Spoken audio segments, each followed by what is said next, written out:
सारा राज्य में चतुर्धामूर्ति स्नान पूर्णिमा कार्यक्रम धूमधाम रे पालन होता बेले से बड़ी कलाहांडी जिला एमरामपुर ब्लॉकर पश्चिम ओडिशा प्रसिद्ध श्री बालाजी श्री मंदिर कढ़ेलठारे बाली जोर ठारू 108 कलश पानी महिला मान द्वारा आनी चतुर्धामूर्ति को स्नान कर एमरामपुर जगन्नाथ मंदिर में राज परिवार बुधेन्द्र प्रताप सिंह देव कर्ता भाव पूजा कार्य निर्वाह करथिबा बेले पंडित त्रिलोचन दास द्वारा पूजा कार्य परिचालित होइतिबा बेले अशोक कुमार त्रिपाठी अशोक कुमार पंडा सहयोग करथिले।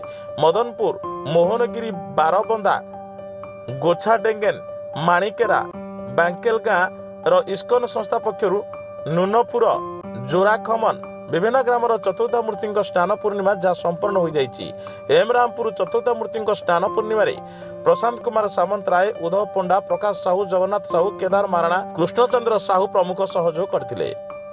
पश्चिम ओडिशा जोनाल हेड उद्धव पंडा रिपोर्ट साई सत्य न्यूज।